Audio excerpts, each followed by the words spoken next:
good morning to everyone, depending on whatever part of the world you are joining us from today. Welcome to our first Emory Signature event. We call it Boss Up, and it's so amazing to have all of you all here on this wonderful platform. Thank you for coming. I am your host, Charlene Johnson, and I am so fired up and excited to be a part of this positive, life-changing event. A special welcome to all our specially invited guests and all the beautiful ladies in the house. Now, you all won't be disappointed by what you are about to experience today. Now, we have in our presence a great and amazing, powerful and beautiful woman, one that has inspired me and many, many others. Now, she wears many hats. She's a doctor, artist, singer, author, and her most significant role of them all, mother. Now, let me tell you a little bit about this amazing woman. This powerful female influencer has 2 bachelor degrees in medicine and the other in surgery from the University of the West Indies. She has worked both in the United Kingdom and here in Trinidad and Tobago in the field of ophthalmology with over 20 years experience. She is an advocate for diabetes awareness and patient education. She was selected as one of only 2 doctors working in the field of ophthalmology for the first national eye survey in Trinidad and Tobago. She has 2 handsome sons and is most passionate about this role of motherhood which she performs. She is an avid parent and an advocate for her oldest son, who is on the autistic spectrum, and she has helped him to achieve all 8 CSEC level passes during our pandemic. Talk about super mom. She has been invited here as a keynote speaker to speak with us today. It is my honor, my privilege and joy to bring onto the platform our boss up featured speaker for today, Dr. Debra Bartholomew. Hi, Dr. Debra, we welcome you. Thanks for coming and agreeing to be part of this amazing platform. Thank you, Charlene. I was excited before. Now I'm seriously fired up. Oh my goodness, it's so wonderful to have you. All of us women are eager to hear what you feel inspired to share with us today. So I am going to stop and I'm going to pass the mic over to the amazing Dr. Debra Bartholomew. Dr. Bartholomew, over to you. Thank you. Thank you very much. I am honored to be here. It is indeed an honor. I thought long and hard about why I was chosen to address you guys. Why was I chosen to be part of this auspicious event? I think I need to start from the beginning. I'm from a long line of strong women. People ask me what my grandmother was like, and my grandmother came from poverty, abject poverty. And my mom would often talk about days when she and her sisters would come home at lunch, and there would only be water to drink. And they would fill their hands with water.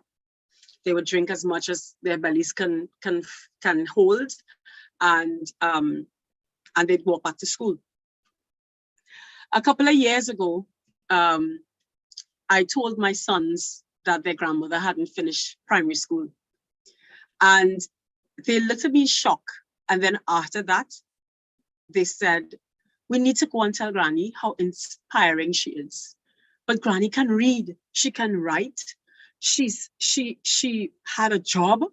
Mommy, you're serious? No, we need to go and talk to Granny."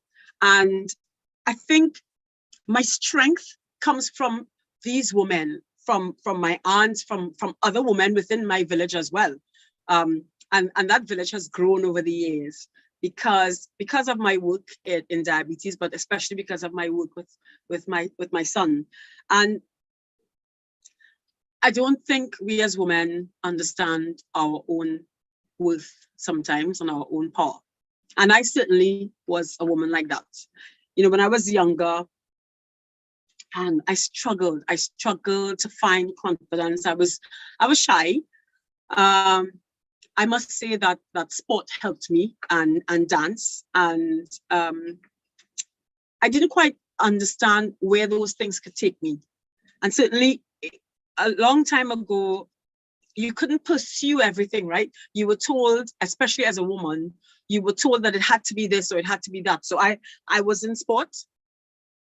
I was in almost every sport. I danced. I did art as a 9th subject, but I was told that I had to choose. If I wanted to do medicine, I had to choose medicine and solely medicine. And I'm glad that things have changed now, but I want us to realize how much we take away from ourselves when we try to remove those aspects, and it must be this way or that way. Thank goodness it's no longer like that. Now we're free. We're free to be ourselves. We're free to pursue more than one. And certainly, especially with this pandemic, those of us who have, you know, who wear different hats are the ones who found ourselves able to ride the storm a little bit better, because we're not focused in just one area. So I was actually glad that and I'll talk a little bit later on. I was glad that I didn't just stick to medicine. When after I graduated, I worked here in Trinidad for some time, and it was working in the public eye that made me shed some of my shyness. It can be quite an eye opener working in public health. But there was one thing that always drove me, and that was that I always wanted to do good. I always wanted to help someone, and when I was in my teens, I started teaching First Communion classes. So that would be like catechesis classes. And I loved teaching children. I enjoyed being able to connect with a child's amazing, broad mind, a child who can grasp the concept of what you are trying to explain, and still explain it in a different way. We adults, as we get older, our minds tend to be, you know, streamlined into one particular way, but the child's mind is so open and so ripe for ideas to take root and to grow. And I think that in itself laid a foundation for me with my own sons. So when I after working here for some time, I decided to go abroad for experience. And things were not always so easy.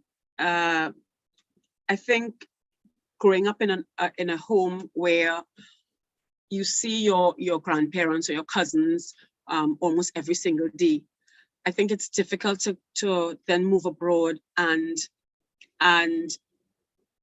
it just be you and your partner, you and your spouse. So it becomes difficult, and you find it hard, and sometimes you know, emotionally you may find it challenging. And I think now, in retrospect, what I did was I grieved for that loss of those connections, those physical connections. I grieved the loss of that quite a bit, and it did affect me so much so that I don't think I want to live abroad anytime soon. But my son was born in the UK, and that was the best part of that experience.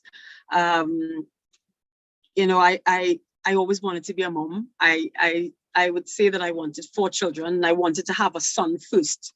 So when he was born, I was over the moon. I came back not too long after he was born, and I threw myself into taking care of him and into work. But not too long after that, one of my younger cousins, he was diagnosed with liver failure, and being the only medic in the family, I don't think it was necessarily thrust upon me, but I saw it as my responsibility to not only educate the family, but to hold us steady, because it was really, really challenging at the time. And he went from being a well child to being severely ill in the blink of an eye. We had to raise quite a lot of money, and so I alongside with family members, we spearheaded a fund and decided that we were going to give it our all. I think my life changed when my sister came forward and decided that she was going to be his living donor. And my sister and I went to a school called an amazing school called Bishop Anstey High School. And there is a saying. We have our school motto, non sine pulvere palmam, not without dust the palm. And anything that's worth working for is worth, anything that's worth achieving is worth working for. But you can't achieve anything without these hands becoming dirty from hard work, right? And I watched my sister throw herself into becoming this donor. She left her studies and went to Argentina. That changed me. That changed my mindset totally. I was inspired by this young woman who, up until that time, I thought wasn't serious about anything. And it moved me. It deeply moved me. And she's still, to this day, one of my biggest inspirations. Not too long after that, my younger son was born, and then I became a full-time mom, and I loved it. I loved it. You know, my younger son just was the icing on the cake for me, and but strangely enough, some months after that, my older son, things weren't right, and eventually had him assessed, and he was diagnosed with autism.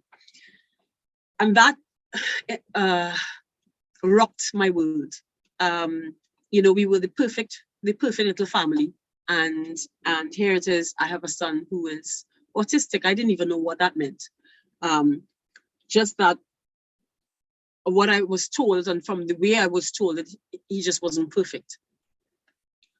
I think any kind of challenging news, any kind of difficult news is a challenge for us as human beings to shoulder and to step forward. And getting every single step of the way, getting bad news, negativity. He will never write. He will never speak. He will never. He may never live on his own. He may never go to school. Go to a regular school. He needs to go to a school for children who have global delay. All those things. I think because of my parents and my grandparents, and because of my upbringing in school, all those things, instead of them holding me back, and I just became more and more fueled to do what I needed to do by my son, which was right, which was to support him. That's all I knew. My father had this saying, or has this saying, no child asks to be born. And it's our responsibility as parents to do what we can for them. And so I didn't see it as a challenge. I just saw it as my duty. And I threw myself into discovering what this entity was that had stolen all the words except a few from my son. I mean, he was 1 minute he's chatting, the next minute all he does is cry. And I threw myself into discovering what it was that stole him away from us. And there were people who helped me along the way to appreciate and understand. People like Teresa Blaze and Angela Kervin and Natalie Dick, who helped me to understand that it isn't that something was wrong with my child. Something was just wrong with my perception, or the world's perception of him. And how do we unlock those glass doors? How do we help him to come out of the prison that we ourselves may have created for him? Because often we see children who have challenges. We measure them. There's a cartoon, right? There's a cartoon with a teacher, and there is I think the teacher is a gorilla, and there's a fish, or it's a ringmaster, and there's a fish in a fish bowl. There is a giraffe. There is a gorilla. A crocodile, and it says, first, we want all of you to understand that you're equal, but first, let's test your ability by asking you all to climb that tree. And that's what we do sometimes in the world, right? Even in asking me to leave everything behind and do medicine solely, I had to find ways in which I learned that wasn't traditional, and I'll explain a little bit more about that later on when I talk more about my boys. So my family and I found ourselves moving to India, and every country we'd gone to with my older son, doors were slammed in our faces with regard to school. You know, I was told that he doesn't fit in here, he doesn't belong here, we can't teach him, he's unteachable. And so in the interim, I did what I had to do. I homeschooled, but as I taught both my boys, I would observe. I just learned so much from just watching the way they learned, and I realized that my son, both of them actually, were quite visual, like me. I mean, I think everybody knew me from medical school as the one who had all the textbooks, and then some. But I had textbooks that had massive amounts of pictures, and I think that's to some extent from my past, from my childhood. My dad, well, as you know, that I'm into art, but my dad got me my first comic book when I was 6, I think, 5 or 6. Now that is a secret. Don't tell anyone that I collect comic books. But I found myself connecting to the words more through pictures, and so I was able to connect how I learned to my son. And then it was so uncanny, the similarities, that I approached his teacher, Miss Kervin, and I said, I think I gave my son autism. I think it was me. And we do that, right, as women. We tend to blame ourselves. We tend to hold ourselves accountable for every single wrong in the world. And she said, you know something? Over the years, I've learned that we are all on the spectrum in some way. And that that made me stop and think, because I stopped thinking of my son's diagnosis as a problem and started thinking of him as an extension of me. You know, we were the same. And so I just tried to find different ways in which he would learn, in which they would both learn. And as we discovered more and more, he just grew. And it's been a fantastic journey to behold. So my son, I took them along with my husband. We left India, and in India, my son started to belong to social groups. You know, it was something. It was just amazing. Here's a child who was thought that he would never even make a friend, and he's sitting in the canteen with other young people, with other kids. He's taking part in plays. After 3 years, we moved to Libya. Libya in itself, being a Muslim country, and me being from Trinidad and Tobago, it was quite an adjustment. And the country is a bit, for an expat, it's quiet, and for anybody who knows us Trinis, we are anything but quiet, right? So it was quite a challenge to be in Libya, and also, I will say this over and over, and you hear me saying this over and over. I'm from a long line of really strong women, and be a Muslim country like Libya, I don't think you're quite allowed to be that headstrong. I remember being slapped. I remember being groped. One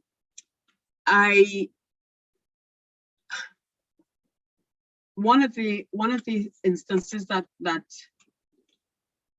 would stay with me was when a bus driver came in and started to berate literally shout at one of my assistants, and I got involved. I stepped in and I told him to leave. And well, for the rest of the time that I was there, I would always, every time I passed by, they would always point at me, yalla, yeah, and they would say that look, there she goes, that's the one. But I couldn't just stand by and let that happen.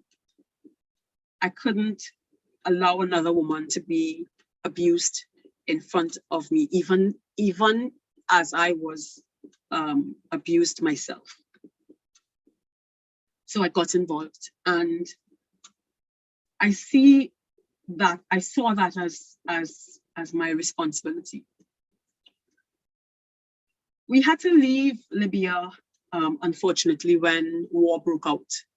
It was quite a challenging and traumatic time, and we left aboard a very small ferry, and we left almost in the midst of a storm, and we didn't know if we would actually make it to Trinidad. I didn't know if we would see our family again. Just before leaving Libya, I remember having a dream, and in this dream, I'm Catholic, and I saw St. Michael the Archangel as big as my house, and my house was then quite big, and as big as my house, and just looking over me, and I didn't know what that meant. And 3 weeks later, we were on board a ferry on our way to Malta, and the boat was just being tossed around, and it was really, really challenging. I struggled to find my strength in that time because I had 2 children who were depending on me. It's funny how experiences like that change you, but also affect you and affect your kids. It's been, I feel emotional now. I don't think I've felt emotional in the 11 years since we've left Libya. And my boys said to me during the lockdown with this pandemic, they said, this lockdown reminds us of when we went to the safe house in Libya and we had to hide. That was 9, it was at that time 9 years. And my boys were 4 and 7, and yet still they remembered it as plain as yesterday. So one of the things I tell people, especially during this time, is that all your feelings, every single feeling you have is valid. Every single feeling you have is valid. It is not your feelings that are abnormal. It is the situation that is abnormal. So I remember saying to my son, I understand, my son, and we talked about it together. And that brought us so much understanding and growth and strength.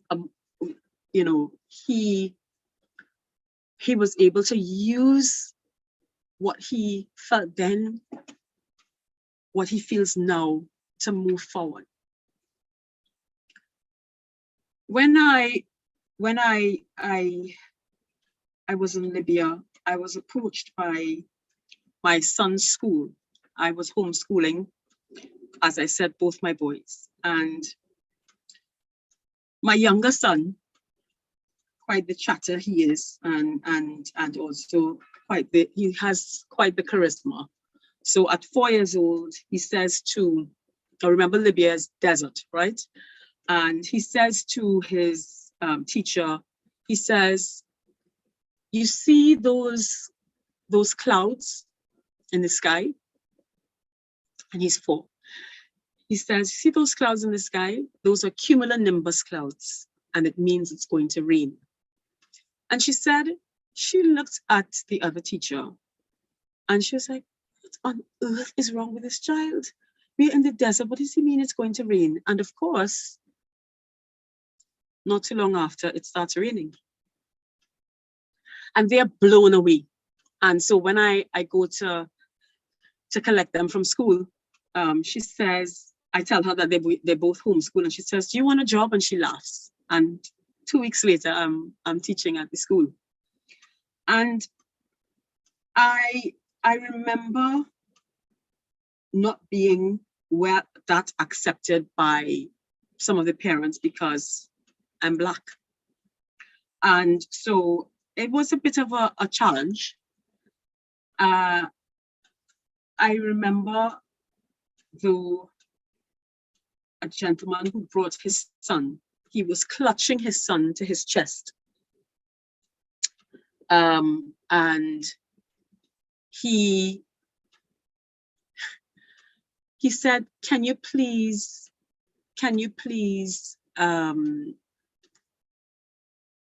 teach my child? Because I was told that he's not normal and I don't know what else to do. And I had assistants who would say, he doesn't belong here. He doesn't belong here. He doesn't belong here. And I remember I would teach using my old school Sesame Street that I learned, you know, when I was growing up. And there was a song that we used to sing to count to 10. And one day, one of my students, he was disrupting the class. And so I stopped the song to ask him to sit. And all we heard was one child continue to sing to 10. And it was this child who everybody thought didn't belong. That in itself is so powerful because there must have been at some point in time in our lives when we ourselves were told that we didn't belong. And I thought, my God, even I may have thought that of somebody else. This child is now going to a regular school. And his dad sent me a video of him some years ago, conversing in French with his sister. You know, this is the child that everybody said, he does not belong here because he's not normal. What is normal anyway? What is normal? I much prefer to not be normal. I prefer to strut, not walk, strut to the beat of my own drum.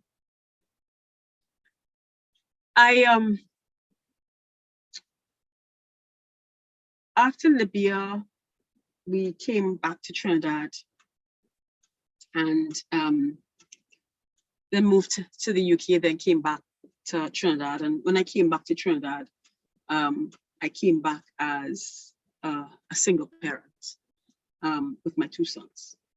And I worked some crazy hours at the hospital, but I was determined that neither of my sons would be left behind. And I remember being told when we got here that my older son would have to be demoted. He may never write the secondary entrance assessment, you know, take him elsewhere, take him to private school. So we did go to private school. We went to a private school for special needs children. And both my boys were there, but it was obvious after a while that my younger son was getting bored.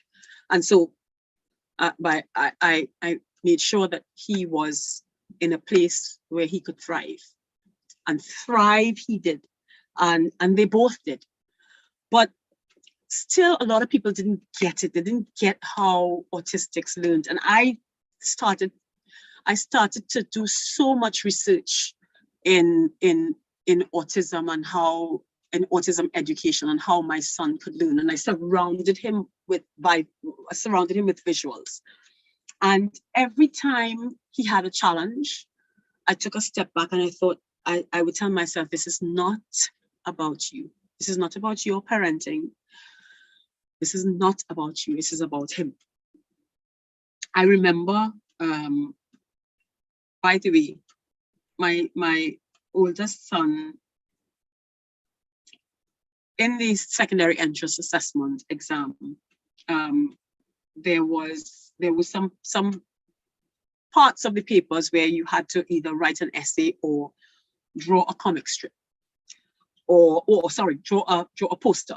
And I decided that I was going to teach him to do a moving poster by using a comic strip.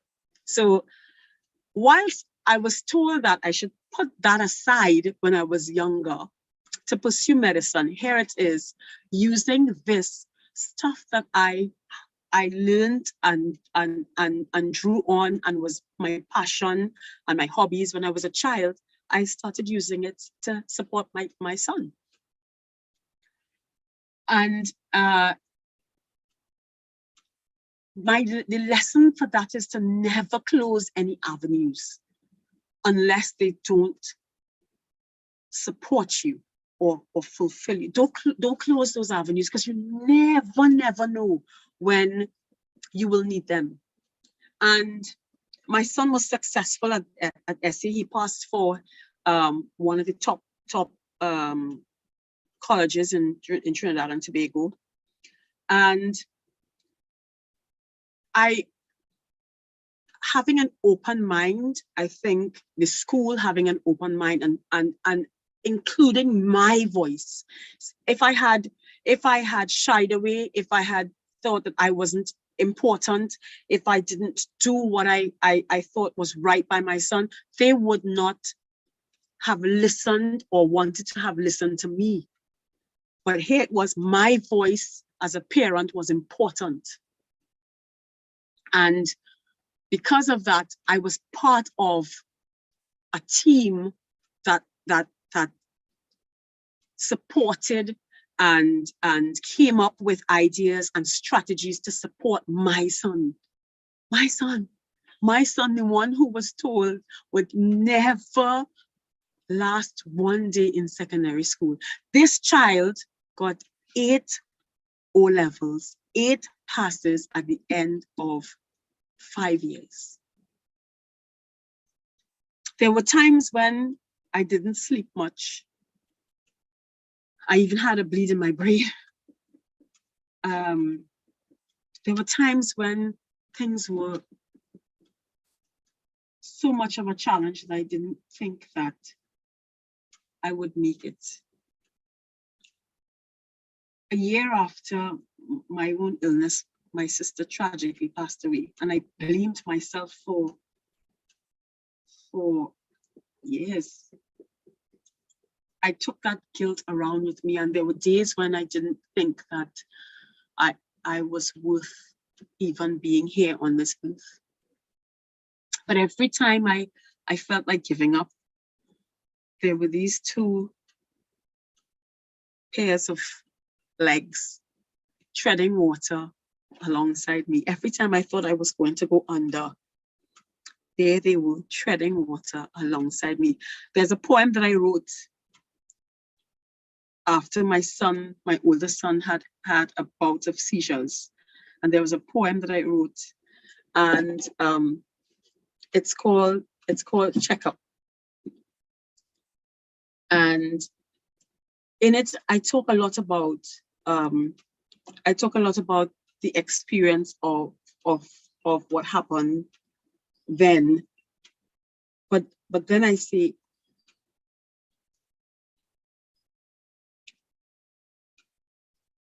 and I don't want to misquote my own words. In it, I talk about fear being the stalker in my life. And fear is a stalker in our lives now with this pandemic. And I said, you are both my world, my heart, my joy. What a cruelty a mother endures when her child is very ill. I climb in and lay next to you and hold you both so tight.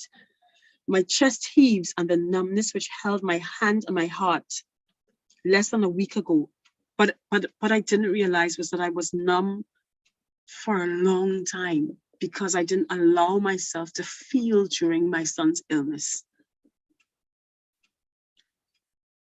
I think then brought catharsis. No woman, no doctor, no hero, not even friend. Mommy only. Here and now, I am only mommy. I clutch my offspring, my world, my heart, my joy. I am the stalker now. But I am not fair. I am protector, comforter, shield. I am hugs, undying love and heart. I am mommy. Mommy, I'm fine. Why are you crying?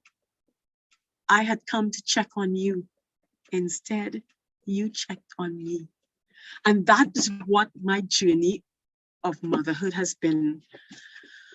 There are times when I am driving and I might sigh, and I may just feel a hand on my shoulder.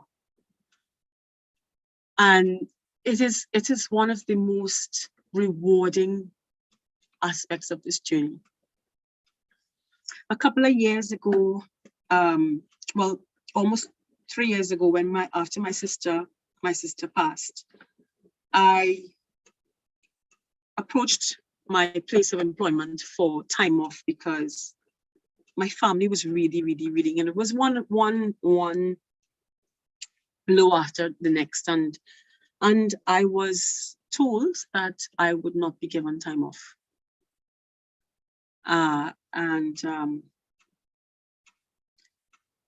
was also going to be moved to a place where I would be able to spend less time with my son, who was about to do SE, to do O-levels. And I had a choice. The choice was to choose a salary over my health, my family, my sons. And I left. I walked. It was difficult. I won't lie. There are days when we struggle, but what I have gained since then, I can't put a price on. I can't. You know, I have the time to spend with both my sons now, and being at home during the pandemic was a blessing in disguise. I decided I would reach out to anyone who wanted to do something creative, to just deal with the difficulty and the challenges and the nothingness of the pandemic and the anxiety. And I started teaching art classes online, and I got referred for, 2 of my students recommended me for 2 jobs. And before I knew it, I was a working artist. I started writing. I've been writing poetry, and I wrote 2 books, 2 short stories / poetry for 2 friends of mine, and then one of my friends asked if she could read my poems on a site called Read to Me TT, and that set up a commission by the United Nations Refugee Agency for me to write a poem. I'm sorry, for me to write a short story in Spanish, a bilingual short story in Spanish and in English. Following that, someone contacted me and asked me to conceptualize some of some artwork for a game that they were coming up with, and I am now a published illustrator. My artwork is in a game that was released in the UK and is now in Trinidad and Tobago. None of those things could have happened if I didn't walk through that door that seemed so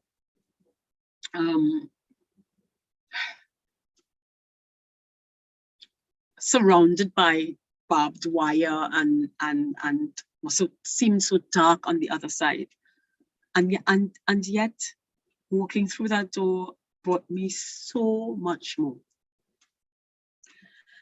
Since then, I started a small business, hand painting masks. We released, thank you everyone. We released a mask band in time for Carnival last year called Tabanka, where I hand painted steel pan, traditional Carnival characters, you name it, somebody enjoying a fete, you name it, I painted it on masks. And that business just started to grow. And now if anyone needs, for instance, a hand-painted mask, or they need a tribute of for a family member, I painted Singing Sandra on her family's, on masks for her family when she passed away. And so anybody who wants a portrait on a mask, they ask me. I also recently became the commissioned artist for the Defense Force of Trinidad and Tobago. We need to stop thinking that we have to fit into all these little boxes. I am so glad that I am who I am, that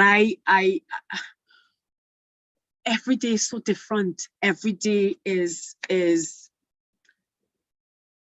yeah, it might be a challenge.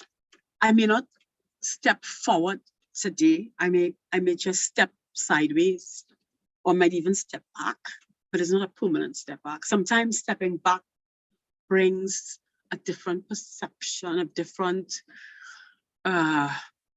you're forced to stop and think and rethink. So last year when my oldest son, I'm watching the time, last year when my oldest son, when he was doing Unit 1 CAPE, so that is Advanced Proficiency Exams, a month before his exam, he was still taking 4 days to write an essay. And one day I said to him, we need to plan, but let's try to plan in a different way. And I used his way of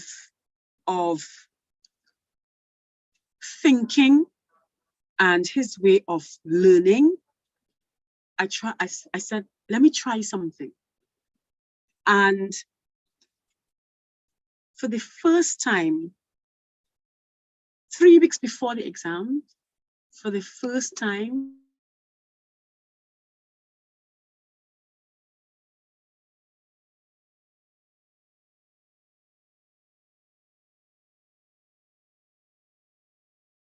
some other friends of mine, and we've been asked to talk about this new technique that I came up with that actually my son has now taken and blown out of the water.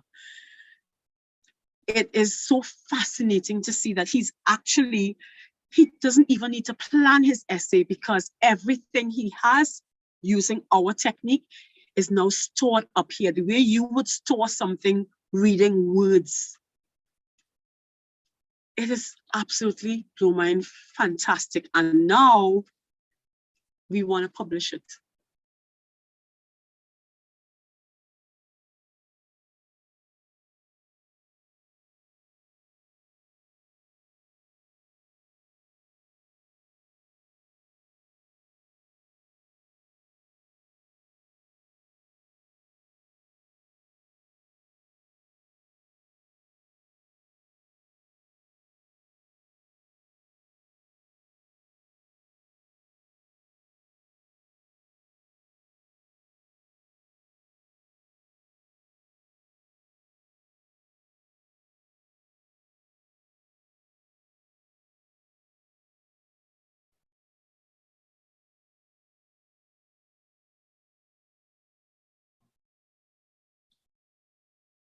Okay, so Doc, is anyone hearing me?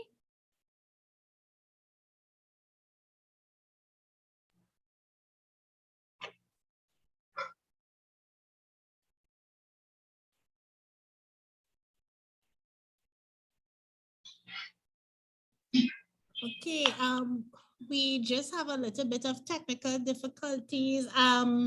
Dr. Bartholomew. Okay, Yes, Dr. Bartholomew is back. Welcome back, Dr. Yes. Bartholomew. Oh my goodness. It's great to have you back. Let's continue. I don't know what happened. I was like, oh my goodness, oh my goodness. Yeah, don't let anyone define you. You don't even define you. Allow yourself to just be. You know, there's a funny thing. I have 2 aunts who are really close to my mom, and they said to her one day, I think I had on a simple blouse and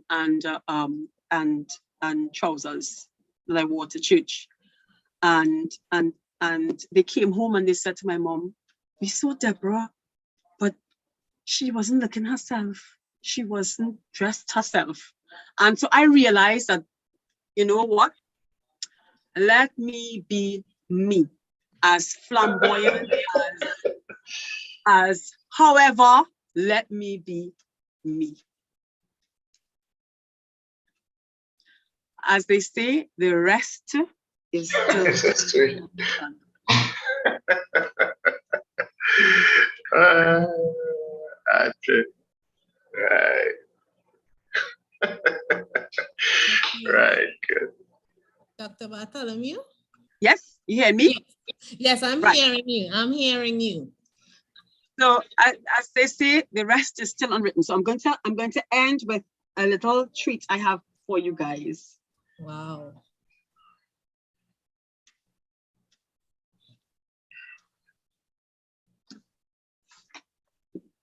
I am unwritten, can't read my mind, I'm undefined. I'm just beginning, the pen's in my hand, ending unplanned.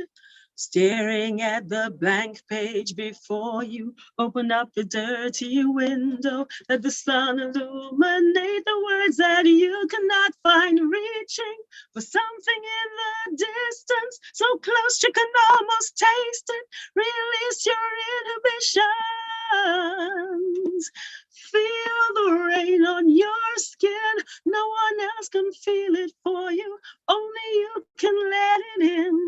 No one else can speak the words on your lips. Drench yourself in words unspoken. Live your life with arms wide open. Today is where the book begins. The rest is still unwritten. I break tradition. Sometimes my tries are outside the lines. We've been conditioned to not make mistakes, but I can't live that way, no. Staring at the blank page before you, open up the dirty window, let the sun illuminate the words that you cannot find, reaching for something in the distance, so close you can almost taste it. Release your inhibitions, feel the rain on your skin. No one else can feel it for you. Only you can let it in. No one else can speak the words on your lips. Drench yourself in words unspoken. Live your life with arms wide open. Today is where your book begins. The rest is still unwritten. The rest is still unwritten.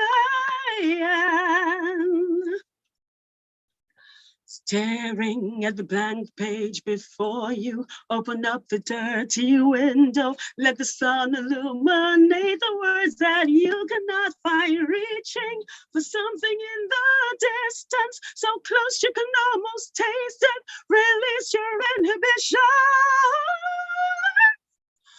Feel the rain on your skin. No one else can feel it for you. Only you can let it in. No one else can speak the words on your lips. Drench yourself in words unspoken. Live your life with arms wide open. Today is where the book begins. The rest is still unwritten.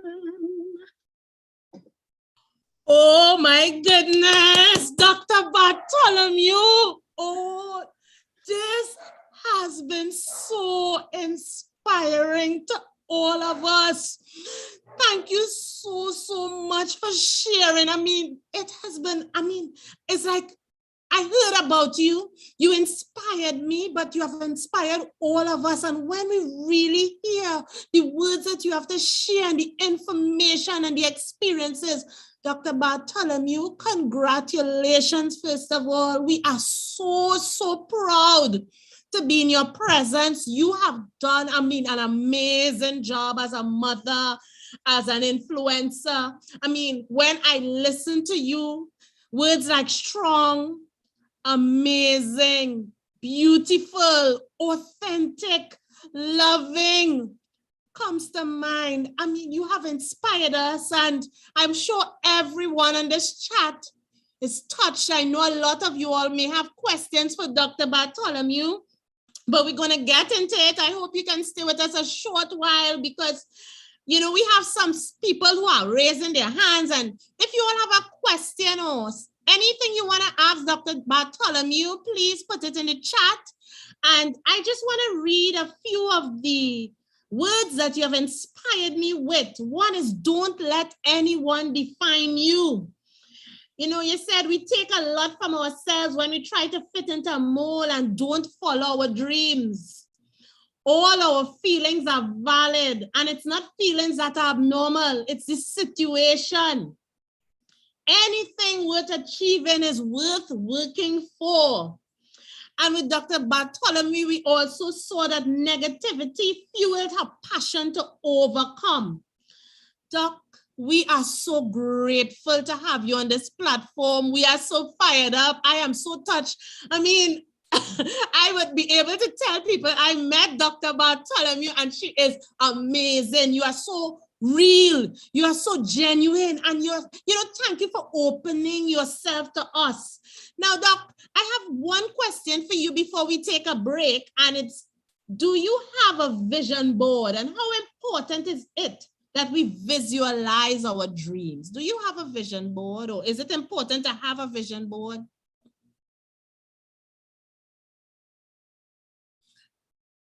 Okay, Doc, I'm not hearing you. I'm not sure if you're muted. Okay. I think I didn't. I think it used to be here. I think for my, it's also very, very important not to live vicariously through your children. So I've had to have a vision board for me. Yes.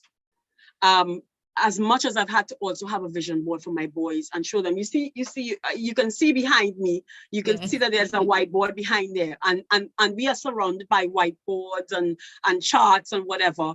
But it's really important because you need to fuel yourself towards something, especially now in this pandemic. It's important, but I'll tell you something.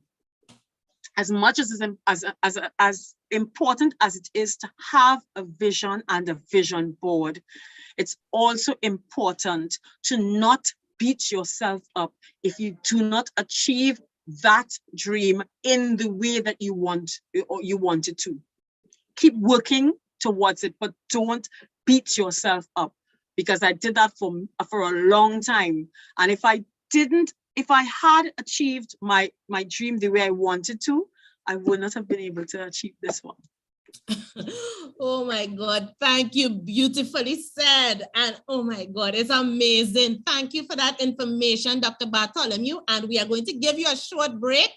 And I'm going to allow Mr. Brian Louis to run a video where we will have our amazing Miss Alicia Daniel, and she's going to talk about what our platform is all about, and then we will come back to Dr. Bartholomew.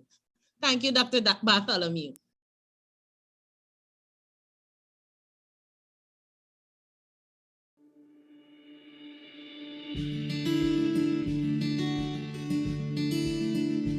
Hello, I am Alicia Daniel, and I want to introduce to you an amazing company that has helped me and has changed my life for the best. This company is Emery International.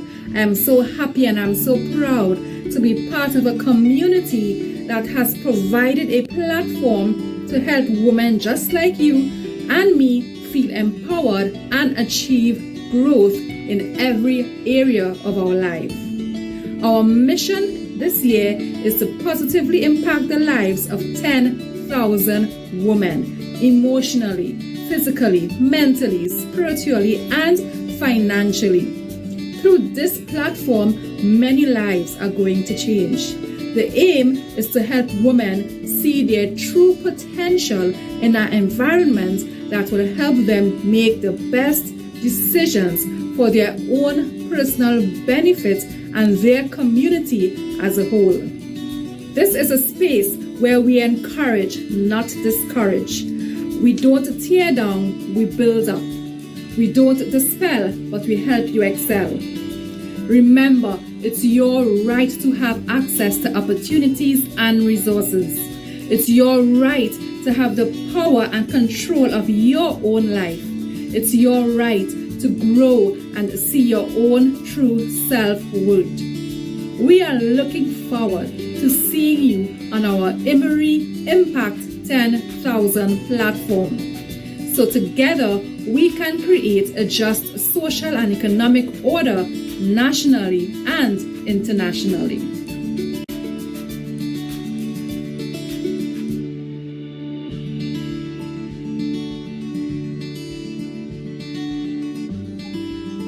Wow. Amazing. And we thank Ms. Alicia Daniel for such important information on the purpose of this channel. And Dr. Bartholomew, you have made history because you are our first powerful woman who is on this platform. And I'm so happy to have all the ladies. We have many people from all over the world who are hearing you today. And your story has really, really impacted us. And we thank you for everything you have done, the time taken just to share deep of yourself and your family with us. So now we are going to entertain a few questions, all right? So I'm going to go into the chat and see what questions we have for our doctor at this time. So let me see what, I'm looking to see if I see what questions. I'm seeing a lot of comments. I'm seeing a lot of congratulations. You have touched them. Well done, Deborah. They send all these, they say you have been inspirational. Thank you, beautiful. I see a lot of claps and hearts. I'm looking to see if there are any questions. They say, come again, graceful woman. And I'm seeing here where somebody's saying a vision board is definitely a great idea. So if no one has any questions or they're still typing it in the chat, or if you do have a question, you all can raise your hand and I should see it. Let me see if no, Dr. Bartholomew, what is the hardest thing you have had to deal with in life? And what would you say helped you to overcome it? Because we have heard a lot. I mean, you went through a lot of challenges. But if you have to think back on what you would say was the hardest thing you had to deal with, and what helped you to overcome, what would you tell us? Well, there are two things. One is the death of my sister. And I don't think I knew what patients describe as depression or suicidal thoughts until my sister died, and I was in a really, really dark place, and I think all of us as a family, and that's why I give people space to grieve for how long and how they need to grieve. You know, we don't know how everyone grieves in a different way, but you see. Being told that you are the one who is creating the issue for your child, in that you are trying to find ways for your child to be unlocked from this prison that he's in, because it's not so much a prison. You see it as a prison. It's just that he is unable to utilize communication in the traditional sense, experience food, whatever it is in the traditional sense. So we think that he's locked away in this prison. I am trying to find ways to reach my child, and you see, being told then that you are the reason that he is more autistic, you are the reason that he won't amount to anything because you keep shining a light on it, or being told that because you are trying to find a channel towards your child, being told that you're in denial. You see those fingers walking and feeling eyes and fingers pointed at you. That is actually one of the hardest things I've had to deal with, I would say, but it's also one of the things that made me the strongest, because I'm actually writing a comic strip about our initial journey, that stage, and in it, the first page is there are two teachers, one sign up next to the next one saying, look, she coming, look, she. That's the one who feel her son will. But that in itself, man, I told somebody, I said, your skin gets like Kevlar after a while. Yeah, it gets thick, but after a while it gets like Kevlar. Every single bullet bounces off after a while. That in itself is what strengthens you. So the same poison that was sent is what strengthens you in the end. That becomes your portion, becomes your tonic. So I have to say, for every single naysayer, Thank you. Thank you. Because that is what strengthened me. Wow. Wow. Wow. How oh, I mean that was like beautifully said with all the power and the passion. And I am sure that all of us listening to you, we have our challenges, but just by you giving us this information, you know, when it comes at you, take it and let it make you stronger. You don't buckle under it, but you get strong and you use That's it right. as fuel That's to right. go That's on and build. And I mean, build that's such a and grow. powerful lesson, Dr. Bartholomew. As you are growing, don't grow by yourself. Don't grow by yourself. Grab somebody and take them with you along for the ride. As I said, we tumbled down a rabbit hole at the beginning of the pandemic, but we must come out of that rabbit hole and leave no one behind. I could not have been the woman that I am today without the village of support. We call it Team Row because my son's name is Rowan. But that village grew and grew and grew. And it is that village that surrounded my family when I was ill. That village that surrounded me and my family when my sister died. That village that continues. It is that village that will continue to support and sustain our children when we are older, when we have not been, we can't do it ourselves physically. It is that village that will see them through. And my what I want to say to each and every one of you, yes, catharsis, adversity, growth, strength, understanding, but don't leave anyone behind. Mentor, mentor, mentor. It is through mentorship, it is through education, through reaching out to others that Onika actually got to meet me, because she came on to our platform, Girls on Fire, Hot Flashes, Cold Sweat, because I wanted to talk about my journey with perimenopause and menopause. And it is that community that we have, that sisterhood that we have. But don't, brothers, we're not leaving you all out. We all in it. We all in it. Be stronger, because I cannot say that I cannot empower women without empowering men as well. I have two sons. So we're doing it together. We lock in arms and we're coming out of that hole together. We're leaving no one behind. Ooh, I love it.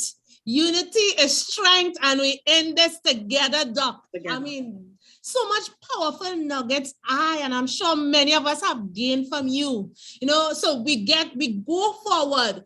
We be strong, but as we are gaining strength, there are others we could bring with us. And that is so powerful. Thank you for that vision. Thank you for that instruction, that encouragement. I mean, I don't know what to say, because we are so blown by the amount of nuggets that you have shared with us. I'm saying here in this chat, together we are stronger. I'm saying amen. I mean, everybody's so fired up. I don't see any other questions. I'm not sure if I'm missing any. I'm trying to, before we end, but no, you have said it all, Doc. You have said it all. And we would like to thank you from the bottom of our heart for taking time off to share with us and to build us up on this amazing platform. You are the first, and I thank God that you were the first, because what we have gotten from you is going to give us that fuel we need to keep going forward, to keep encouraging other women. And we love you. We appreciate you. God bless you. I mean, God bless your family. And we thank you for being part of our Boss Up session today. Thank you so much, Dr. Bartholomew. Thank you, everybody. And the love right back at you. So we are going to sign out. Thank you so much, all women and all men, everybody who has been on this platform. It was great hosting Dr. Bartholomew. I know you all learned a lot, and we are closing off by saying, When women support each other, incredible things can happen. I am fired up. I'm more fired up than when it started. And I am so grateful that we met Dr. Bartholomew. So, signing out from here in Trinidad and Tobago. Love you guys. Boss up! You and I till the end. Don't need to pretend again and again. We'll stick together. Everything is alright with you by my side. We won't say goodbye. We'll stick together.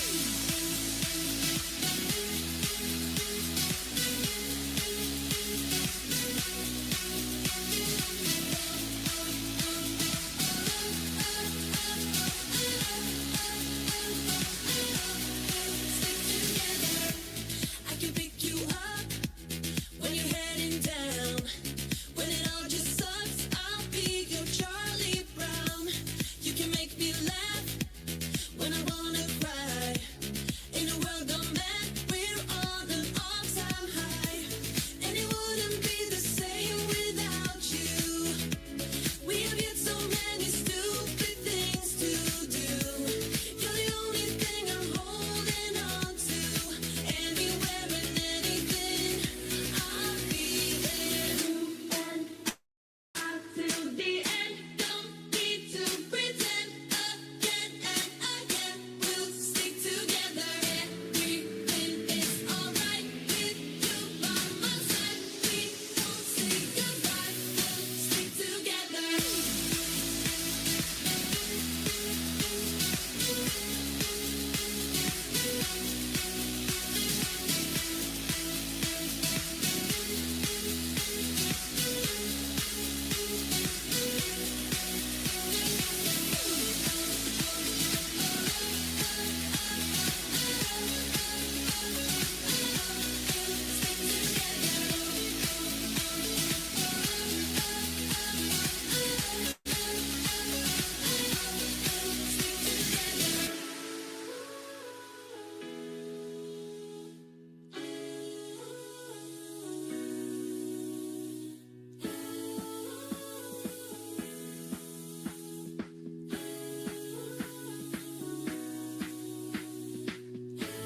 I can pick you up when you're heading down. When it all just sucks, I'll be your Charlie Brown. You can make